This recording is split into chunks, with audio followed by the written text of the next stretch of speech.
we were updating our suppression lists for paid advertising once a month manually. And that means roughly 29 days out of the month, you might be mistargeting and overspending on someone who's already upgraded or is already a customer in another capacity. So I took that opportunity and we calculated how much money we could save updating this twice a day as opposed to once a month. And the cost savings, not just for one paid acquisition channel, but every paid acquisition channel. So those numbers scale really quickly.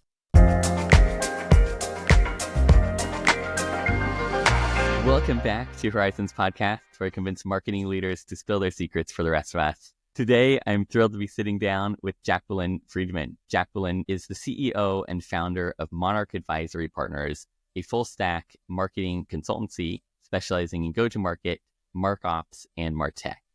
Prior to launching her consultancy, Jacqueline was the 5th marketing hire at WeWork during their hypergrowth phase and the first marketing operations hire at Grammarly during their transition from B2C to B2C to B. Jacqueline, welcome to the show.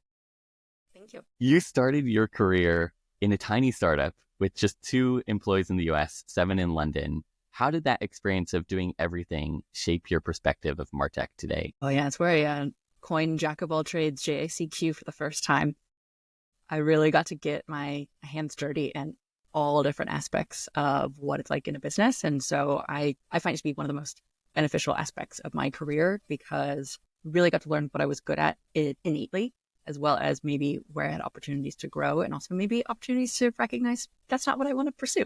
So very fortunate. And also this is now 11 plus years ago, but Slack was launched. I was one of the beta users. And so like looking back on the history of being a remote employee from the get-go and Slack and all these different aspects of the workplace that are now very commonplace, it was a really great just starting point that I will never be able to replace in my career for sure. And how did you find working remotely back in the time when that was not very common? Yeah, I loved it. Surprisingly, I'm actually an introvert, but I love people at the same time. I'm kind of ambivert, but in terms of workload and getting my work done, I have to be in silence by myself. So it helps a lot. But it was also during kind of a hybrid moment of we were in a WeWork office. And so we individually didn't work remotely. Our team was remote. And so we really were good at organizing, having Slack channels per project and having project management tools to make sure we're on the same page and really kind of forward thinking of how to make sure we were asynchronously working because our times of day, time zones, everything is very different. And it's a huge difference in how you're doing your actual operational work, but also propelling a business forward. And speaking of WeWork, at WeWork, you scaled from sending occasional emails to sending 500 unique emails every Monday. What was that evolution like? Yeah, that was just our newsletter practice. So every building in the entire WeWork ecosystem sent an email every single Monday. So when we started, there were only a couple buildings. By the end of my time there were over 500 buildings. So every single building sent something on Monday. And it was something our members looked forward to. There's always the question I receive of, will a newsletter make sense for my business strategy? And there's so many questions. It depends. What is the content? What are you bringing to the table? And the beauty of those newsletters, at least at the time, I can't speak to present day, but the way we scaled it was the events happening in your explicit building that your community managers and team were tailoring, and lunch and learns and happy hours that made sense for the community you were part of, as well as the greater city if there were more locations. And of course, articles that were supporting proponents of our content strategy, as well as highlighting some of our members in that building itself. So it was a really early stage, kind of great example of community first, building hyper-specific, meanwhile bringing in business principles and business strategy into that content. And we're scaling it into 17 different languages. It's incredible.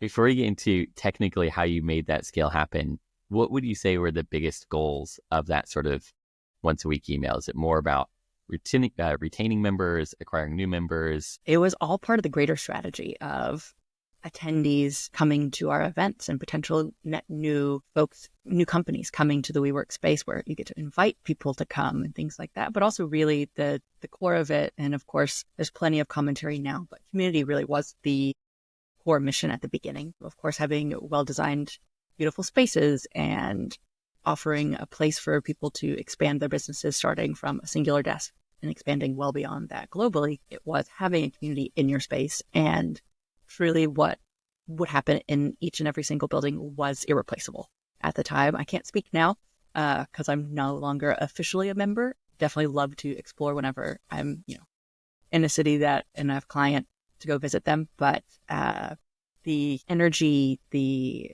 space, it's very hard to describe, but it was real and it was true. And so a lot of it was selling or reinforcing that lifestyle of you're part of something bigger. And the magic was true. I hope it's still true because it's a great product. No matter how the stock is doing or anything else behind the scenes, the core product always remained excellent. And so the business goals actually were a little unclear, which is something very few companies are okay with now. It was acceptable in hindsight. It kind of makes some sense, but it was okay to just have a well thought through newsletter where the goal was just building community with no formal KPI. Of course, we tracked open rates and we made sure things weren't going awry, but there was no singular goal, which is the typical goal of any newsletter or email. And so it was kind of nice in that regard. That is fantastic. And it's always, I find the trade-off between something that drives clear results that are measurable now and the thing that drives the brand or the overall long-term that's maybe hard to measure, but actually crucial. Exactly. That's something I am a huge advocate for is brand marketing and brand awareness. You can't track it, but if people are coming to your brand, it's working.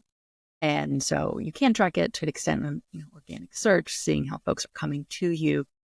But at the same time, in a potentially questionable cookieless world, it depends on, your region. But nonetheless, it's really important to recognize the value and importance of investing in the brand and the actual experience your customers of any type have with your product. And so creating that aura around it, which is not measurable. There's no official ROI, but it is very important. I'm a huge fan of surprise and delight campaigns as a result, even if there's not a clear revenue value. But that's also where you have to have a strong kind of marketing strategy and CMO in partnership with your CFO and chief revenue officer to recognize the value of not everything should be trackable, because multi-touch attribution, it's a whole other can of worms of whether or not things are even trackable. That's True. At least where I come from in terms of how I think about it. And while the revenue may not be fully measurable, the difficulty of doing it very much is. How did you structure like the people, the tech required to send out 500 emails every Monday?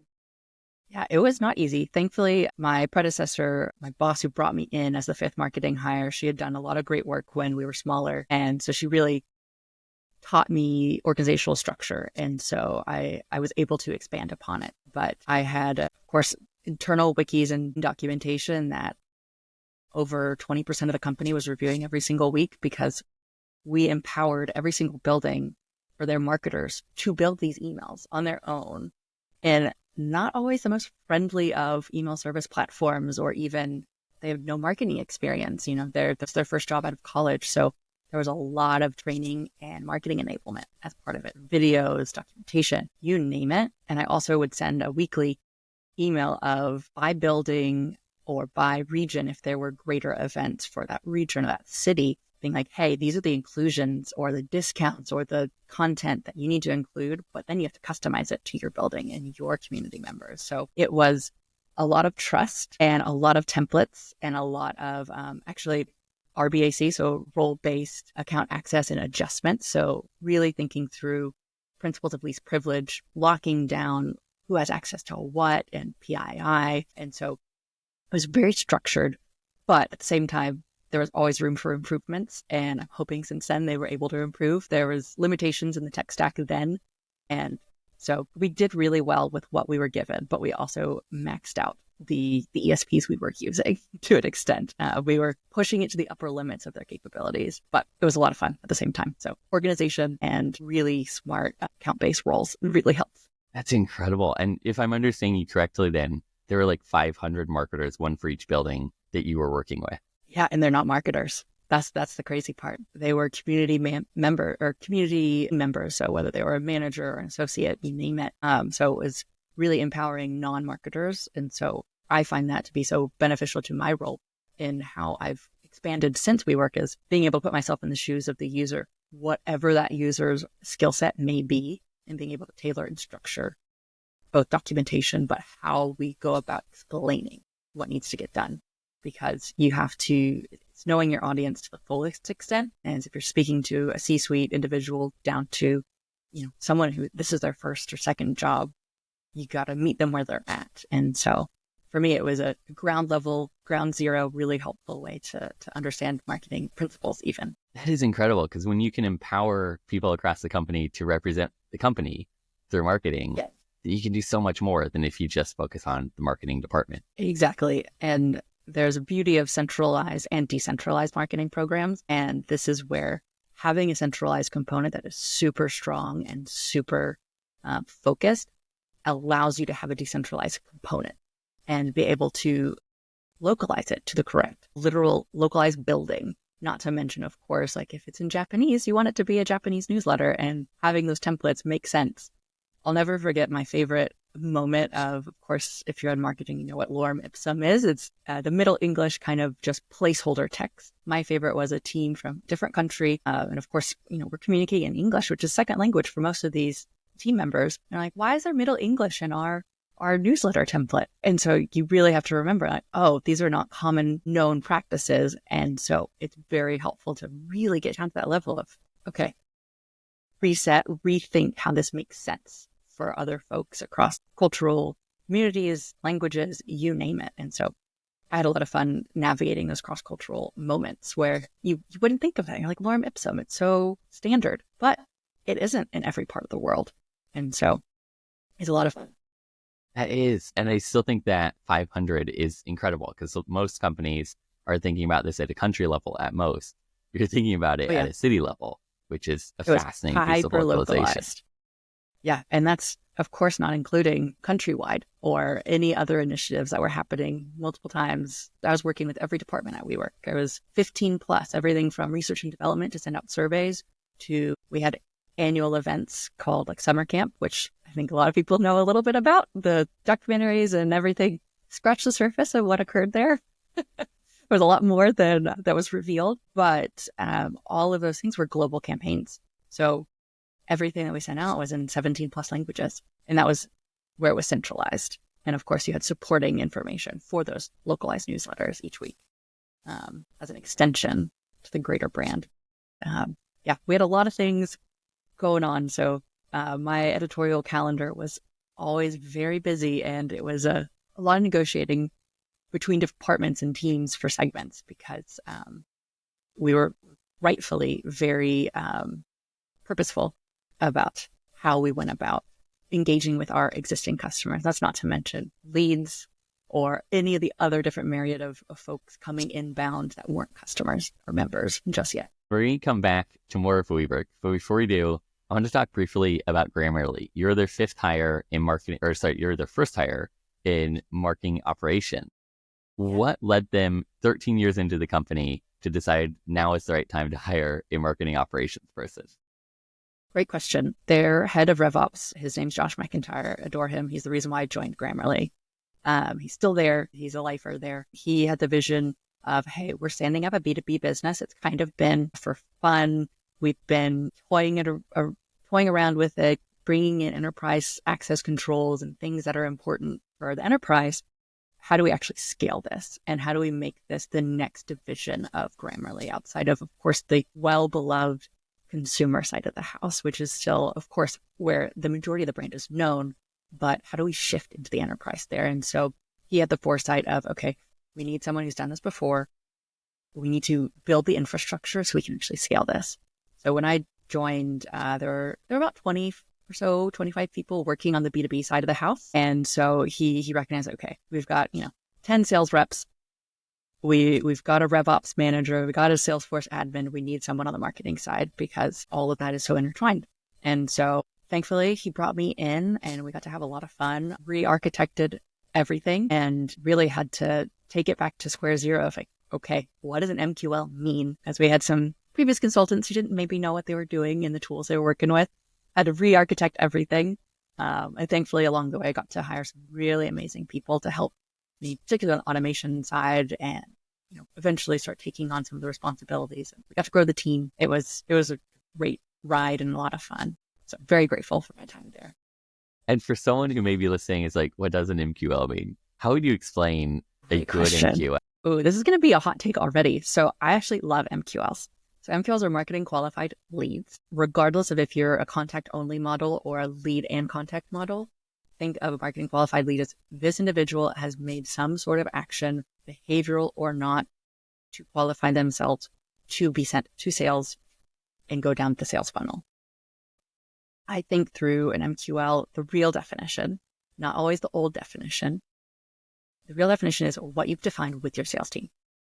If you haven't defined your MQL with sales, you don't have an MQL. You just have this is what we think a lead is, and we're trying to hit this number this week or this month. And that's where MQLs get a really bad rep. And so I think of MQLs as, no, these are explicitly designed and agreed upon and aligned with sales leadership, marketing leadership. And that's like the starting point. I like MQLs where there's multiple different types. So to make it very easy, I like 2 different types of MQLs. So hand raiser MQLs and organic MQLs, just to kind of give broad strokes. So hand raisers would be, they filled out a contact sales form. They filled out a form where they explicitly raised their hand and said, I want to talk to sales immediately. And so I like to have 2 different SLAs and 2 different fast tracks. So one for those, send them straight for routing, set up your system so that it goes to your sales rep and they know why and how they came in. That's why I'm a big fan of MQL reasons of like, this individual came in through a contact sales form, or et cetera, et cetera. And then for the organic side, so I really like it to be focused on what is that user or potential lead doing? It's not just, did they open an email? Email clicks and opens are not the most reliable. Do I think they're beneficial to know? Yes, but they're not reliable because of all the different roboclicks, you name it. There's so much going on in that space right now.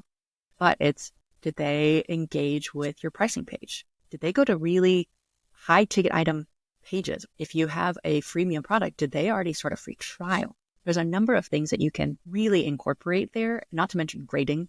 So I love scoring, but also grading, where are they your firmographic ICP? Are you enriching them upon going to your website? Are you considering ABM longer term? There's so many different intent signals that you can bring on board, but those are the 2 main principles on MQLs that I think of. And I know there'll be some potentially debated ideas here, because I've definitely heard rumblings of MQLs are dead. And I think, no, the old definition of marketing just determining what MQLs are is dead, because that was never the right approach. It needs to be a team-wide cross-functional decision.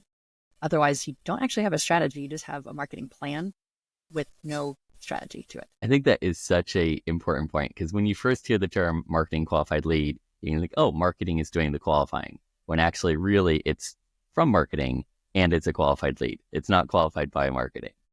Exactly. The qualification is truly by sales, and you need to be tweaking it.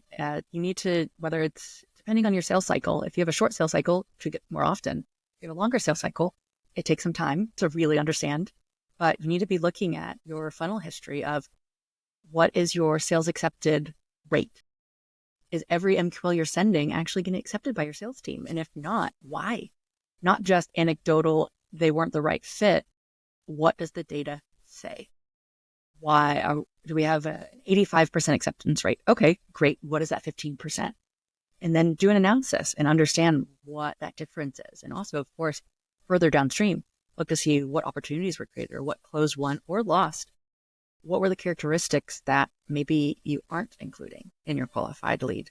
And that's only going to continue to evolve. Everyone knows everyone's audience is different. It's always it depends in the world of like consulting and trying things out. Everyone's audience is different. And so I'm a huge proponent of incremental testing there and continual check-ins with your sales leadership of, I'm noticing this is working, this isn't working. And so kind of just iterating from there. And you mentioned 2 interesting acronyms. I want to start with ICP. What is the ideal customer profile, and how do you think companies should consider that? Such a good question. I think everyone has a slightly different approach, whether it is your general marketers, what's your sales team, what is your product marketing. I think it depends on the maturity and kind of just overall company model you're at. But your ICP is, who are you actually selling to? That's just straightforward. Who do you want to be selling to? Because there's numerous companies where it's like everyone's our ICP, and that means you don't have an ICP. And I'll admit, I have that struggle with my own self with Monarch, being a fractional advisor. I've worked in every industry. And so my ICP is kind of across the board. And I know it's my own limiting factor. But at the same time, I kind of like that challenge. So that's my own personal challenge I like to go upon. But in terms of others, ICP is, who are we actually targeting? Is it an industry, a specific vertical? Is it a management level? If you're selling to the enterprise, are you talking to IT? Are you talking to marketing? Are you talking to customer success? It's really identifying who is your decision maker and really like thinking through all the different medic. If you want to be a really good marketer, you got to know the sales side too, enough to understand how they're cooperating and working and the inner workings in order for you to really understand how to identify who you should be marketing to. And it's going to change and evolve, especially as you have new products. And let's say someone's listening who's like a CMO at a mid-sized company and they don't really have an ICP. And as they hear this, they think, oh, we should have one. How would they go about building that model? Yeah, it depends on where the company is at. Do they already have customers? Look at those. If you're pre-customer, pre-revenue, you got to try. You got to see, what is the vision? Who do we think it will land with? What are we trying to market to in the first place? Hopefully some of those things are already in existence, either before you come in as a CMO or you're brought in with the co-founders if you're really early on. You're identifying it together. But oftentimes it is helpful to look at pre-existing data, but don't let that bias what you're actually targeting, because just because it worked with this specific segment previously doesn't mean it's actually what you want to pursue. And I think this moves kind of forward to the conversation of like B2C or B2C2B. But if you started off with consumers as your target ICP and you want to transition to something else, your previous data will eventually be beneficial, but it's not helpful identifying that ICP. So you really have to understand what is all accessible, what is all within your toolkit to work with. And so it's, once again, it depends, but you have a couple of key points to look at along the way to navigate it. You navigated exactly that transition from consumer to business at Grammarly. How did you go about deciding what is the new ICP for Grammarly? Yeah, it was definitely a collective team effort. We had a number of different leadership changes and folks involved, but it's when we kind of really narrowed it in on IT, HR, marketing, and customer success and support were the main functions and departments that Grammarly was focused on. Because we think about it, those are some of, one, IT being usually at an enterprise level company, those are the implementation. You have to have SSO, all of the things as a blocker to even get the technology in the door. But outside of that, you think of customer support and success, marketing, you name it, the messaging, being on brand. If you have outsourced teams where maybe English is not your first language, there's a lot of opportunities to just standardize. And so it's really identifying what are the functions that will benefit most. And I'm biased. I was a freemium Grammarly user since basically day one in 2015. And so I was a huge fan well before I joined as an employee. So I loved it, and I saw that it's applicable to everyone. I still think tools like Grammarly are applicable to everyone, regardless of your ability of writing. And whether you've learned grammar, you don't know grammar, whether it's English as a second language, it's nice to just have a helping hand.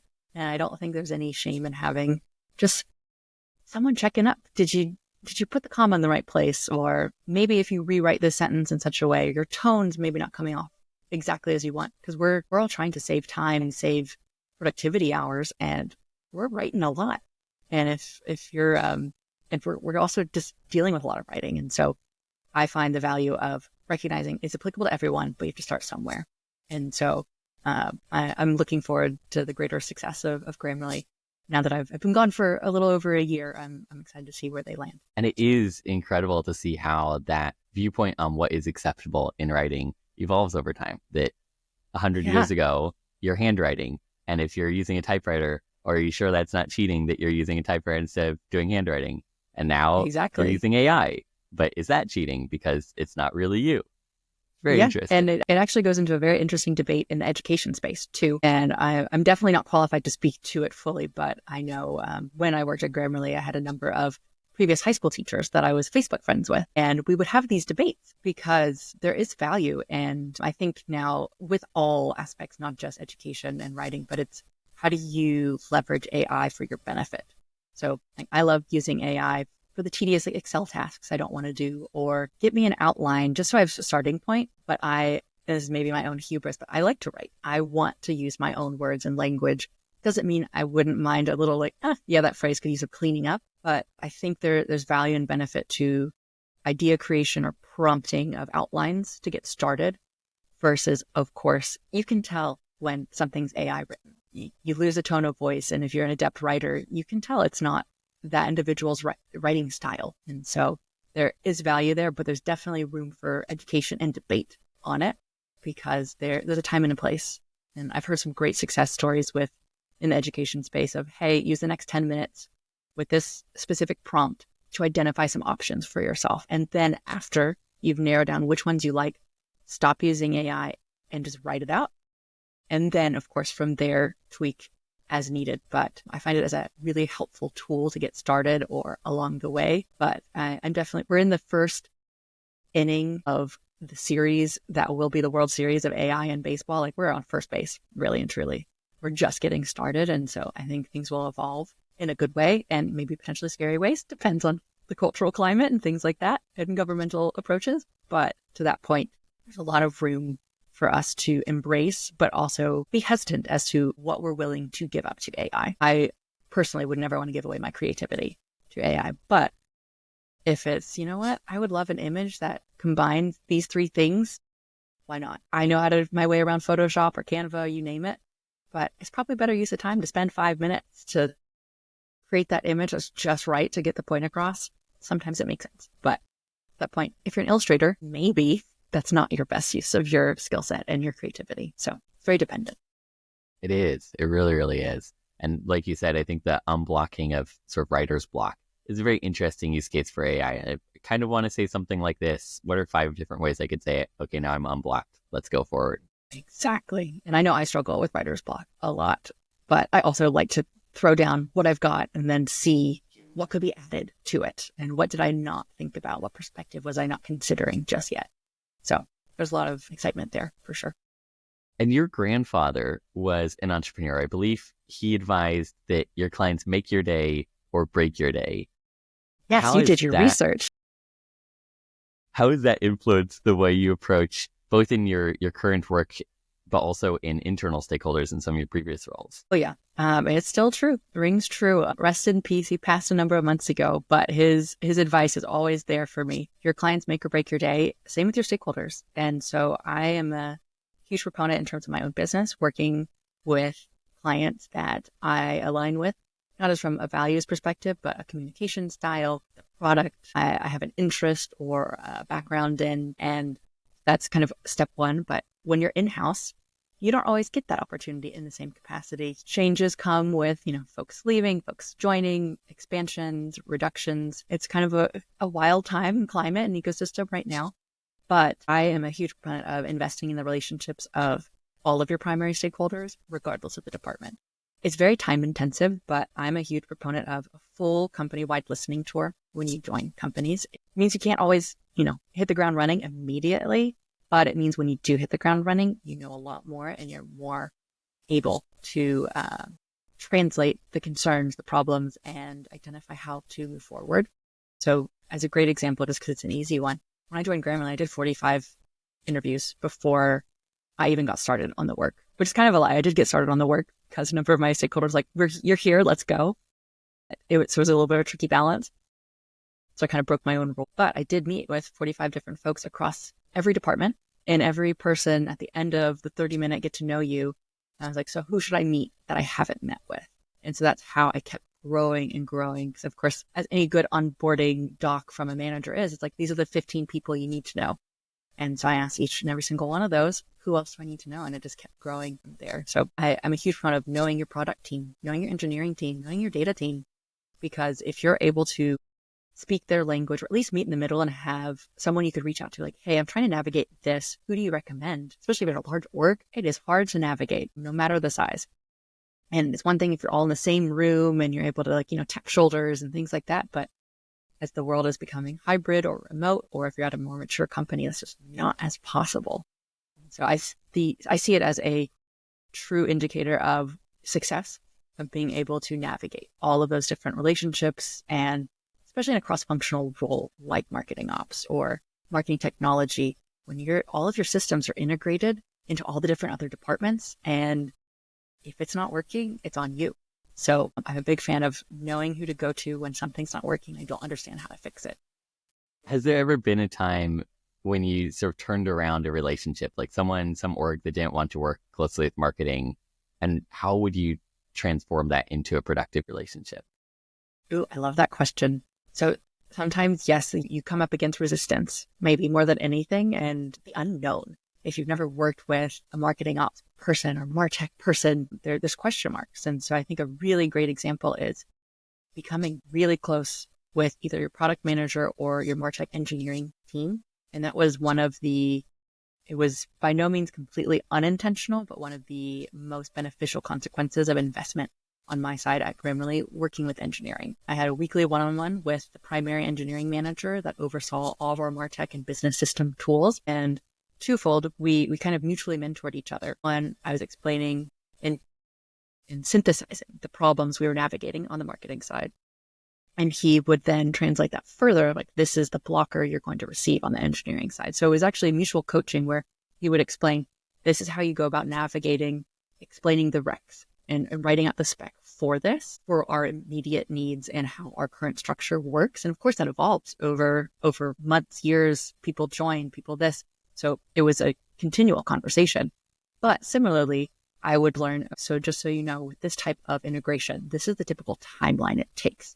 And there's a reason why it's not getting prioritized. And that's where really thinking through business value, ROI comes into play. That's where working with engineering in that capacity really benefited both teams because we were mutually translating for each other. And while I'm by no means an engineer, I'm very dangerous. He was able, as an example, to up-level me to better understand because he would explain it to me like I was 5. And so then I'm in engineering meetings where they're talking about these deep architectures. And I'm like, I know exactly what we're talking about.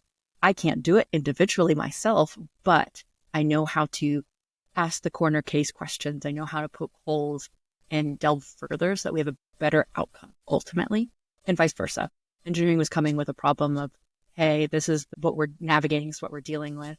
I'll explain, well, this is the ramifications and impact of our marketing team and ultimately our end user if we don't figure out a solution to this. And so I find those investments in the relationship so powerful for translating components and also actually getting work done. Everything is built on relationships. And as much as ticketing systems, prioritization, OKR, all those things are extremely valuable, those relationships will make or break if things get done. And if you can identify solutions quicker, if you understand each other's languages too. And it's interesting to me how much the role of really anyone, not just marketing, is being a bridge between different organizations, different ways of thinking, translating from like, here's how marketing thinks about it to here's how engineering thinks about it.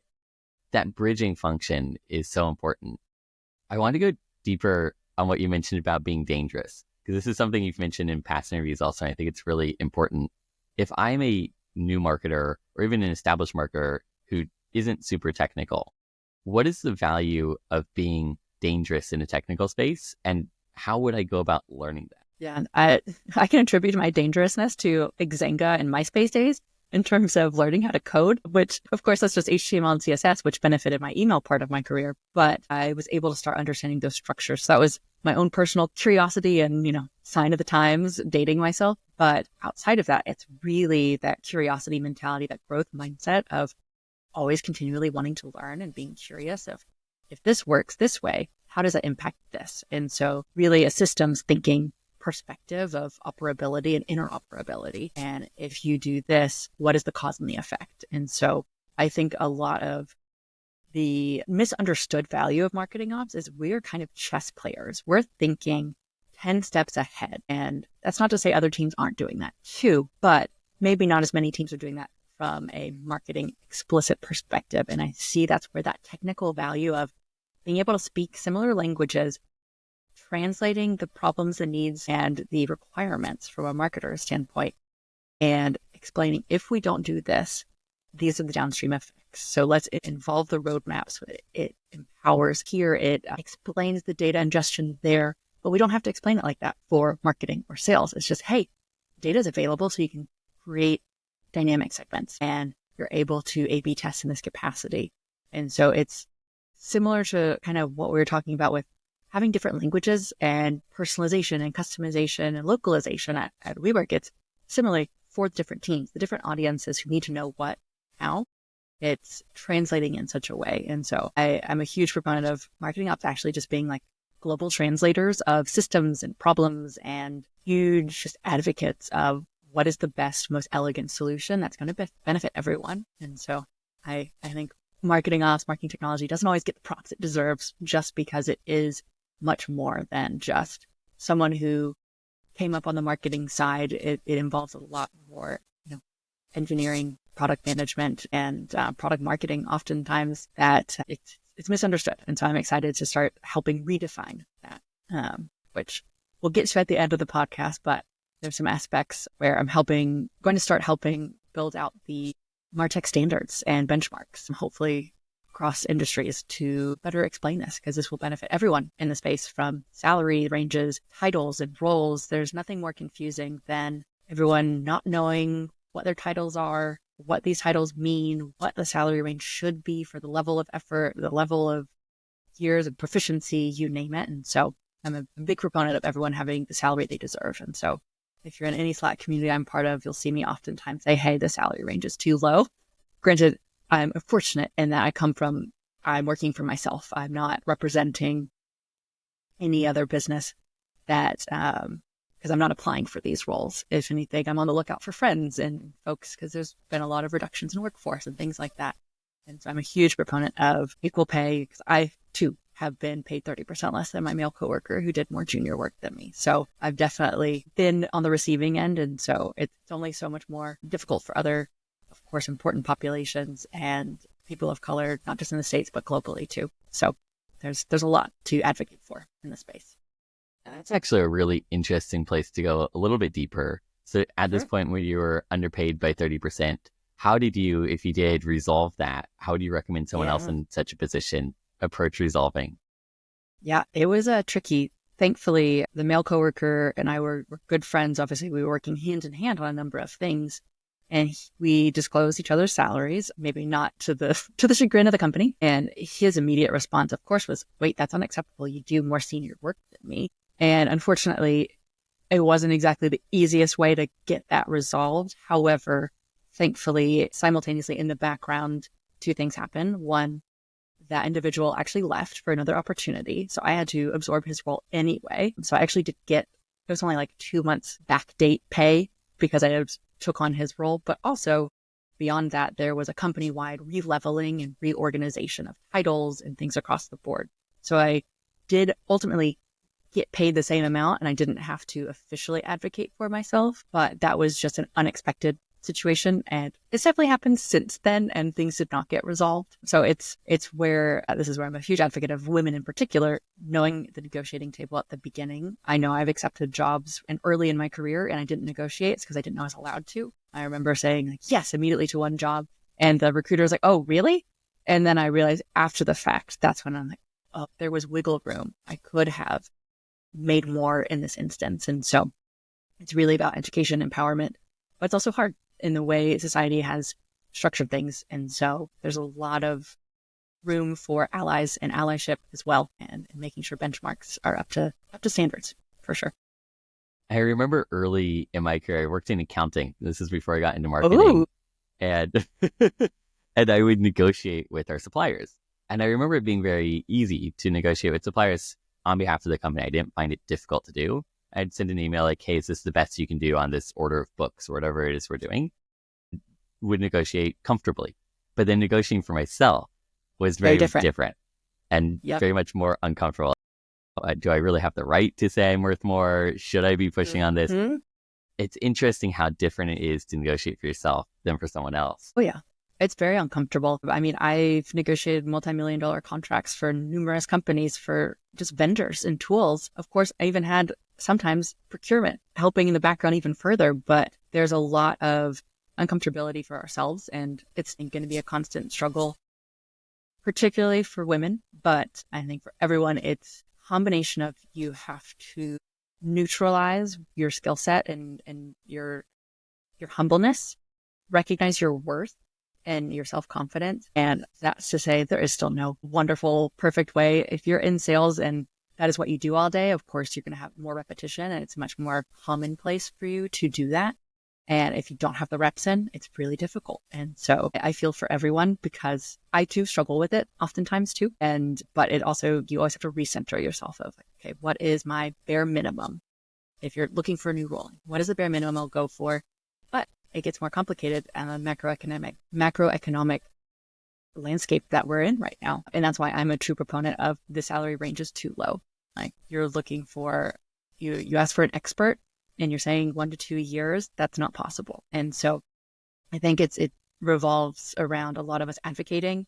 And thankfully, a lot of my commentary has been received positively of like, hey, HR is the reason why this is lower. I advocated for this, so I'm going to try again. And so sometimes take that little extra nudge and push of reminding folks like, hey, this is what the market's telling me. And I think there's positive things will happen there. It's going to be a collective effort. So join me, please. I want to make sure everyone is well paid and we all put in more than 40 hours a week, whether or not we need to or not. And so we should be paid for that time.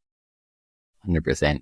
And something that may be encouraging to folks listening that I found really fascinating, I was reading this article by a person who's a professional salary negotiator, and they shared that in all their time professionally negotiating, only twice had any company ever rescinded an offer when the person started negotiating. And both of those were like small companies that didn't really have an established HR department. Interesting. Okay. Their point was most of the time the company's invested a lot. They want to hire you and they expect to negotiate. It's not an unexpected thing.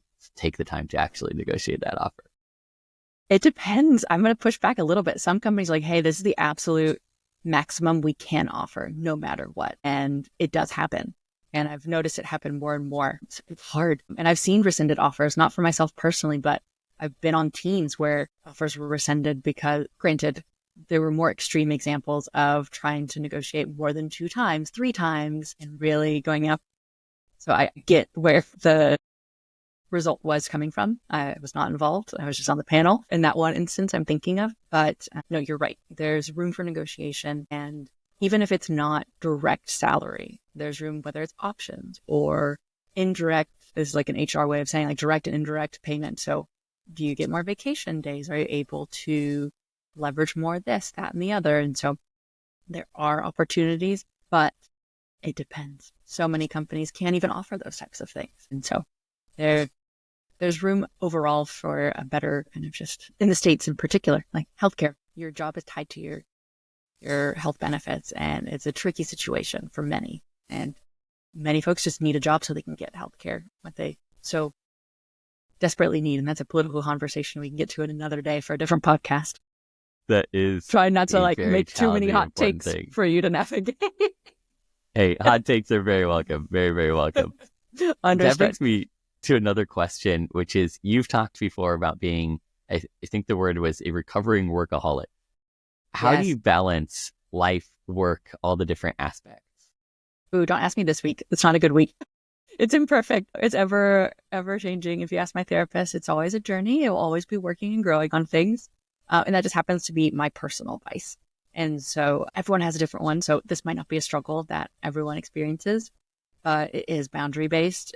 I'm a huge proponent of Brene Brown and everything she talks about in terms of folks who have the most healthy kind of lifestyles is boundary based. And it's something I'm still working on. Think through your childhood, where do those boundaries get crossed and you didn't know to set them up? But there's a lot of aspects of self-work to make that possible. And so I've been fortunate to do a lot of those things and it helps a lot, but doesn't mean things don't blend. And, some days Slack is down. Today, Slack was down globally and we had to resort to WhatsApp for international folks. We had to resort to text, or we realized we don't have each other's numbers. And I like the point that you made that like, maybe this is not a good week, and that happens. It's ups and downs, and that's the human condition. It's the human condition, and also it's how you recover. And it's similar to work. If you have an incident that occurs, you do a post-mortem or post-incident review. It's what your follow-through is that your manager is ultimately looking for, like greater company is looking for. So think about it. Okay, I overworked today, and so maybe tomorrow I'm going to jump off a little bit early, make sure I get all the most important things done, but take that time to recover. And so like tonight, I've got trivia night, and it's my weekly thing we do with our neighbors. And no matter what, I have to close my computer by a certain time because otherwise we won't get in and I won't get dinner and I won't hopefully win trivia. And so it's really figuring out what's important to you and prioritizing. And it is not easy, especially if you're juggling kids, family, social life, sleep, working out. Life is hard. Like I think we all have to give ourselves grace more and more often. And so it's not easy. Something I talk about and think about deeply often. There's a lot to fit, and we only have 24 hours a day. I know, except for Beyonce. Beyonce has more time than us. For the rest of us. Yeah, we just all need like a lot of assistance. I'm curious this piece about post-mortems, because that I think is really important. People may have heard the term, but not seen what that looks like in practice. What would be an example of a good post-mortem and something that changed the way that you worked or the way that you lived going forward? Totally. I'm going to use my biggest mistake because it's an easy one. So it's my first experience doing one is I will refrain from cursing, but it was my biggest mess up and to date, excuse me. And thankfully there were no real consequences. There are definitely more real life ones that can happen, but it was my first time sending out one of our external newsletters and internal newsletters at WeWork. It was called a New Locations newsletter where we announced upcoming locations. And it was my first time on really good emails being featured with one of my newsletters there. And so it was a proud moment in all of the different ways. But that first campaign, twofold. One, I missed one piece of suppression, which was internal employees. So anyone with a WeWork domain at any company, it's a solid standard of practice. Just suppress your employees unless it's an employee-specific newsletter campaign coming from HR, if it's an internal communication. I was green. I was young. We had some great checks and balances in place, but I was still learning them. So that's one thing I missed. And so not only was the mistake I haven't even mentioned because it gives me anxiety thinking about it, it was exposed by every employee who all witnessed it. So, thinking of shame from Game of Thrones, like it was full frontal right there. So one, that was mistake number one, not confirming suppression lists. And then two was not sending one last test to myself, even though it was the exact same email I previously had sent. So to kind of set the record straight, we had sent this New Locations email already out to a specific segment, and we had run an A/B test. And so we wanted the winner of the A/B test to be sent the next day to a different segment to see how that performed. And so thinking I was being preemptive, smart, working ahead, I made a copy of the winner and at the end of the previous day. And I was like, okay, subject line, A/B test winner here, all caps. And so, it's the next day. And at the time, we didn't have delays in place where, we're trying to schedule in advance as much as possible. We were, doing everything as quickly as we could. And so I was like, great, scheduled, don't have that suppression of employees on there. So it worked. It got people's attention. It was winner of A/B tests here. And all the WeWork employees received it, as well as, of course, numerous segments of our customer base received it as well. And I got some shout outs on Twitter. Obviously, they didn't know it was about me, but like, hey, at least they're testing. And so if anything, it's a great moment of, sometimes your mistake actually gets you more engagement because we were like, oh, who messed up? Who did this? Don't recommend it as a strategy. Is not a good strategy, just for the record. That said, it can have pros and cons to that.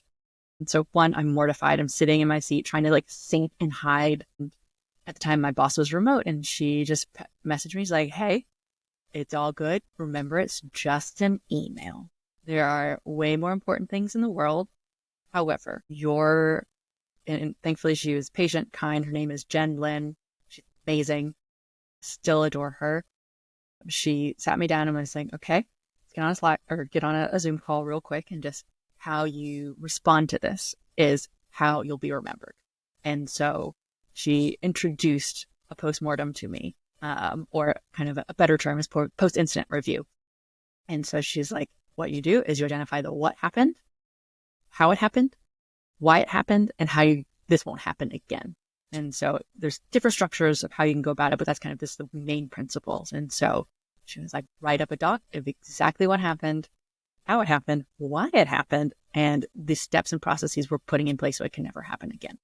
And so I had to send that out to the entire company. And, little young green thing, me learned my lesson and rarely made a mistake ever since. And I'm a huge proponent of approval processes that are used very strictly and very purposefully, no matter the circumstance, no matter the segment as a result. But that is my biggest mistake that I have learned the most from, and I'm grateful. It was the first campaign I ever did, learned it straight out of the gate, and my boss was so understanding, knowing one, it was my very first time, and two, she also knew I had the ability to do it correctly after. It was just, she gave me the format of how to follow through, the outline of how to do it correctly. And she was like, off to the races, you do the rest on your own. And that's how we will know whether you're good enough for this role too. It's your response to your mistake and ownership of a mistake. There's nothing worse than placing blame on others when, yes, there are other people involved for sure, but it's just own it. And thankfully, most of the time, the consequences aren't too real, unless, of course, people's lives are involved. There's way more important things, and we're not talking about disaster relief or anything like that. We're just talking about a good old marketing email. But big fan of post-incident reviews because there's a lot of learnings that can come from it cross-functionally outside of just your singular role, your singular team. That is incredible. What a great example of being able to apply this well, learning from it. And I think one of the important things that you touched on really well is blameless post-incident review, not placing blame on like, oh, this person is at fault. The goal here is to try to understand what are the processes that we need to change in order to not have this happen in the future. It's fantastic. Yeah, if anything, in real time, you're making me realize maybe that's why I'm so process-oriented. It was because, it was such a pivotal moment in my career so early on of, hey, if you don't follow preordained process or the process is not holistically thinking through every potential avenue of onboarding someone and areas of opportunity of like, don't forget, all of our suppressions we're supposed to use or all these different things of just stopgaps. How do we make it as simple as possible and clean as possible? I think at the time, probably had 25 different suppressions we were using. And I think as a result, one of the processes I outlined was we'll have one primary master suppression list. And then, of course, if we're doing certain waterfall campaigns or those things, that's where specific suppressions will be used.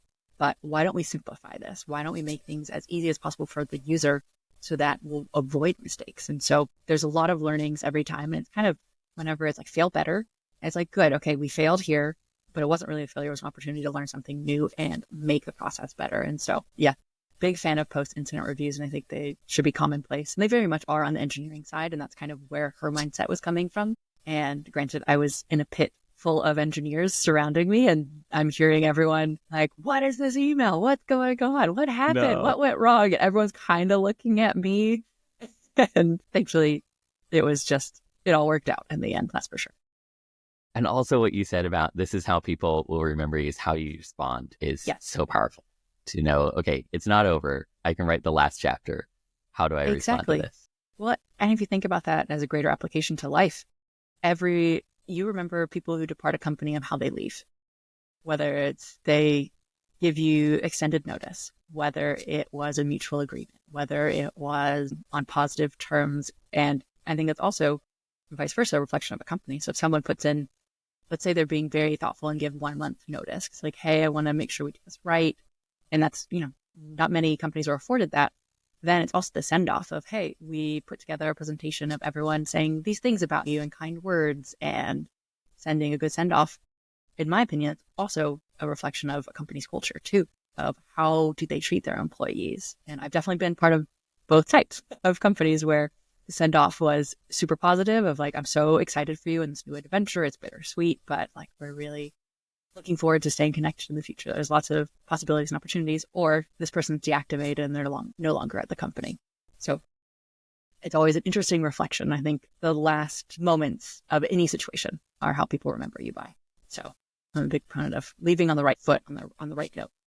It's a good point. It makes me think about like unsubscribes in email newsletters. How do you ensure that they also are not leaving in some sort of just a transactional way, but left with something?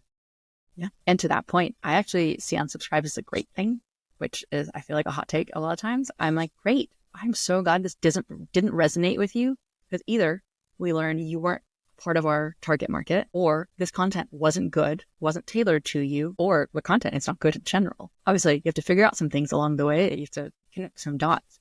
But I look forward to unsubscribes. Doesn't mean you want everyone to be unsubscribing. That means there's a larger strategy issue there. But I look forward to it because it means you're tailoring down your engagement. You're tailoring the information for what the user wants. And so I'm actually a huge fan of unsubscribes, which is counter to most people. That's for sure. That is. And it's a good point. You want to be sending fewer emails to the people who really, really want that. Yes. Versus sending a bunch to people who are marginally interested.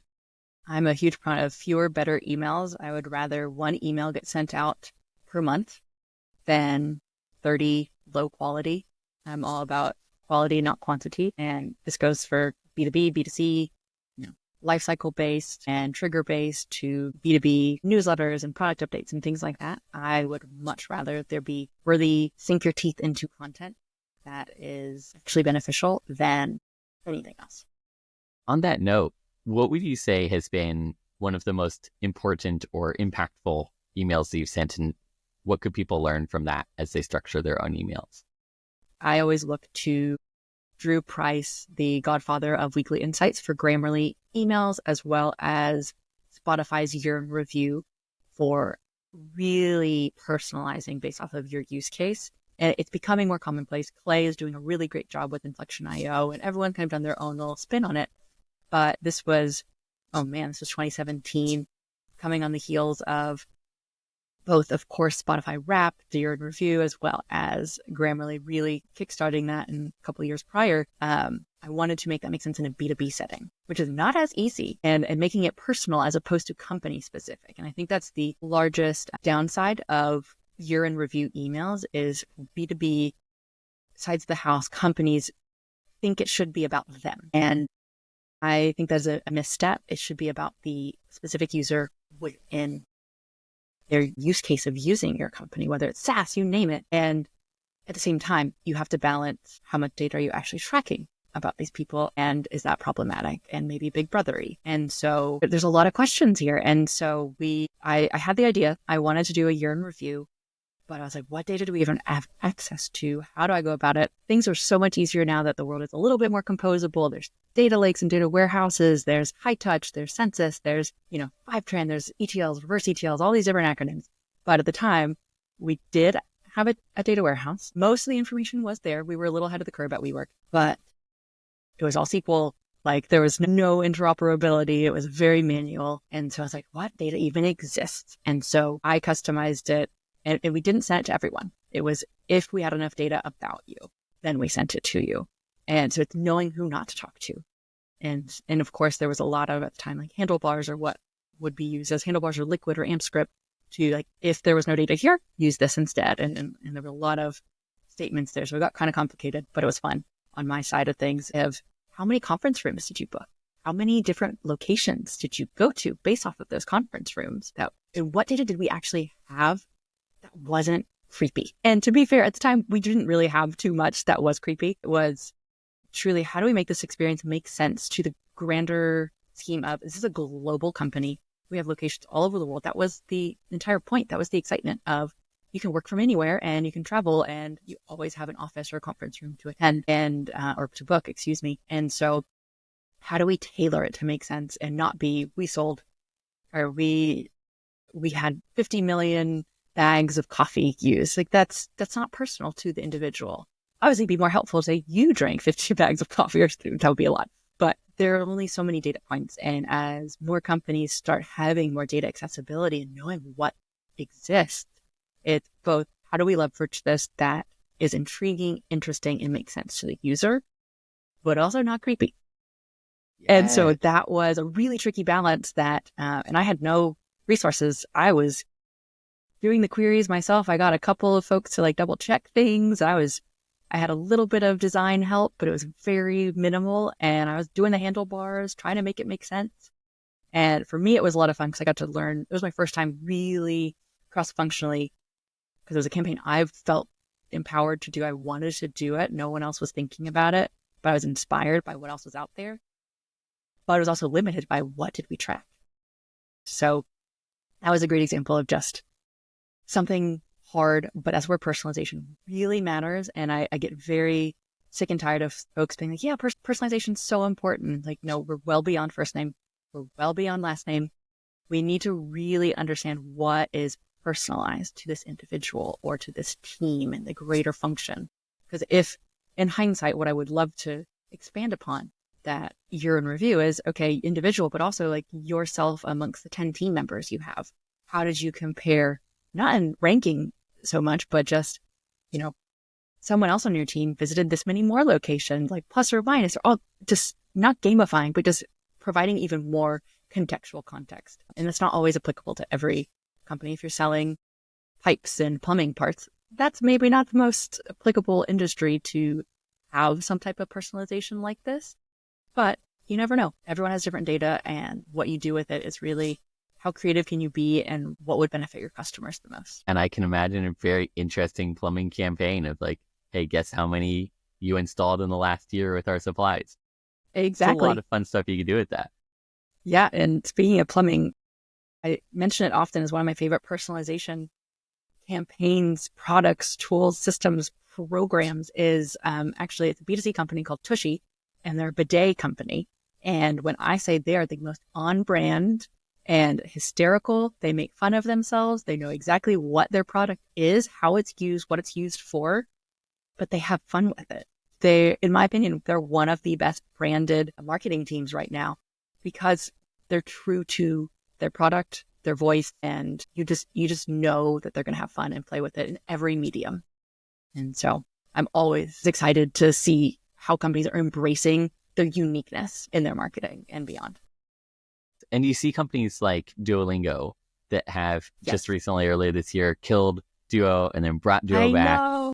How do you think B2B companies should think about this? Is it good to be this playful as a B2B company, or is that more of a B2C? I think B2B should be more playful. And that doesn't mean you need to follow every TikTok trend or meme or anything along those lines. B2C is just in a place where you can be really playful. You're the Wendy's, you're the Burger King. You can be silly and kind of snarky and have those types of responses, but it doesn't mean you can't have an opinion. And really starting with the most basic brand functions of like, what brand would this, what type of clothing would our brand wear? It sounds very rudimentary and atypical for a B2B business, but is it, we're suit and tie type of company? We wear tuxes? Are we, we're going to court, so we're wearing typical suit and tie? Are we tech bros? Are we this? Are we that? So like, what attire do we wear? And what is our persona? And how do we talk about things? And so there's room for playfulness, even in the most basic brand guidelines. Nothing bothers me more than blog posts having capital letters at the first of every single word. Like, why can't we use sentence case? We're asking a question in the subject line. We're saying, like, have you checked this out? Question mark. Why does it have to be, all up and down, peaks and valleys of all the letters? Like, that's the most simple way to personalize your brand without crossing a line of being playful almost. But to that point, why are we taking ourselves so seriously? There are industries where we do need to take ourselves seriously. You're in healthcare.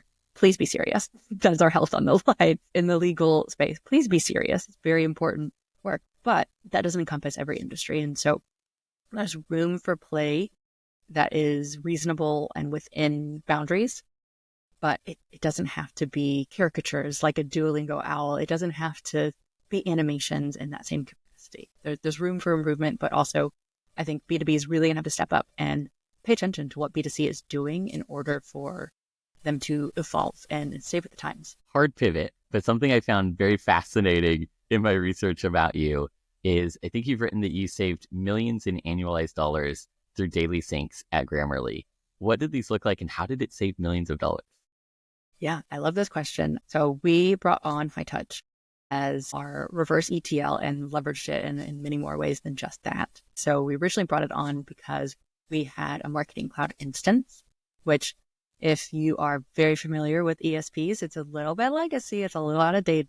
It's kind of 2006 and you can't do as much as you'd like. And we were even further limited because we had no PII in our instance.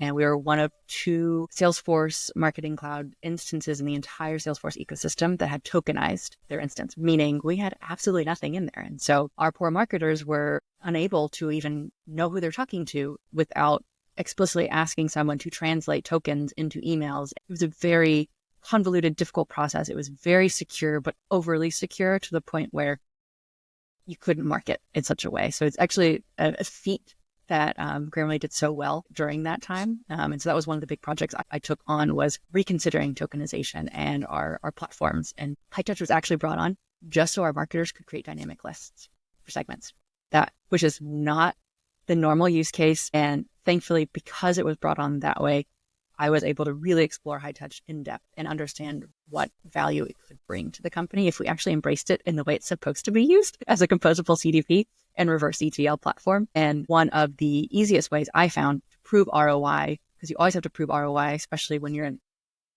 hundreds of millions of volume, you've got 30 to 40 million active users every day. No matter what you do, you're dealing with very expensive contracts. And so I had to identify what was the most ROI improving way I can go about explaining the need for us to expand our contract. And so I really focused on the paid acquisition standpoint, because I'm sure everyone listening has seen a Grammarly ad on YouTube or elsewhere. There's a very large dollar amount and budget related to it. And something in partnership with marketing analytics, we realized we were updating our suppression lists for paid advertising once a month manually. And that means roughly 29 days out of the month, you might be mistargeting and overspending on someone who's already upgraded or is already a customer in another capacity. And so I really took that opportunity, and we calculated how much money we could save updating this twice a day as opposed to once a month. And the cost savings, not just for one paid acquisition channel, but every paid acquisition channel. The team is robust. They're doing great work across every potential paid channel globally. So those numbers scale really quickly. And so there was great value there. And of course, there's a lot with HighTouch you can do well beyond that. But that was just one of the easiest ROI use cases where I could save the company a lot of money and at the most baseline just prove the value of a HighTouch contract expansion. Because not only was I in charge of enabling the marketers, making the systems make sense, but I was also in charge of proving the business case, bringing it to the CFO and the procurement team. Like, hey, this is actually what we need. This is why we need it, and get it approved. And I took great pride in making sure the calculations were what we needed to present to anyone in the controller space of, hey, this is worth the investment because we're going to make our money over and over and over, and we'll be more efficient as a result. And so there was a lot of great value well beyond just that, but that was one of my definitely most exciting accomplishments while I was there and before I left, because I'm a huge proponent of flexible CDPs, flexible data accessibility, and leveraging it in a beneficial way. And paid advertising is just such a quick and easy one if you have a large budget already that you can use to better just make things more efficient and better benefit your team. And of course, your customers too, without a doubt. Yes. I love how when you are building something, you have to focus and prioritize. Like, okay, we're building paid. Let's focus on building paid. But once you reach a certain scale, their optimizations become really important. And maybe you don't even realize, and take someone coming in and be like, hey, by the way, we're at a stage now where this optimization is quite meaningful. We should do it. That's exciting. Exactly. Yeah. You have to identify those opportunities and the gaps with your own current business and what the tools can do. And thankfully, I had created a really excellent partnership with the HighTouch team to understand what their roadmap is and how it compared to our Grammarly internal roadmap and what would align. And so I strongly recommend, particularly folks on the marketing ops, marketing technology, whatever your role is, which we're working on identifying and further clarifying and standardizing, really partnering with your vendors, because you as a customer know exactly what's needed and they know how to build it in a maybe more efficient way.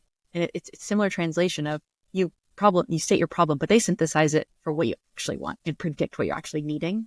And so I'm a huge fan of, CAB, so customer advisory boards, and in product feedback loops internally for any and every vendor, because it greatly benefits every tool out there. And there's, at least according to Scott Brinker's report, over 15,000 MarTech vendors right now. And we're also experiencing a lot of different consolidation plays and acquisitions, which is really exciting. And also uncertain as to where things are landing, but at the same time, you are empowered in that role to create the future. And it's just a matter of identifying it, communicating it, speaking it into words. And so I feel very fortunate that I was able to really help Grammarly grow in its own way, but also even high touch. And they're a great customer. And I love working with them even after the fact, in my own capacity after leaving Grammarly. So big fans. Awesome. Well, that brings us to the conclusion of the interview. Where can people go to learn more about you? Yeah. I am on LinkedIn, Jacqueline Freedman. I'm a big fan of butterflies and metamorphoses, which is why my company is a Monarch Advisory Partner. So I provide fractional go-to-market, MarTech, and MarOps consulting.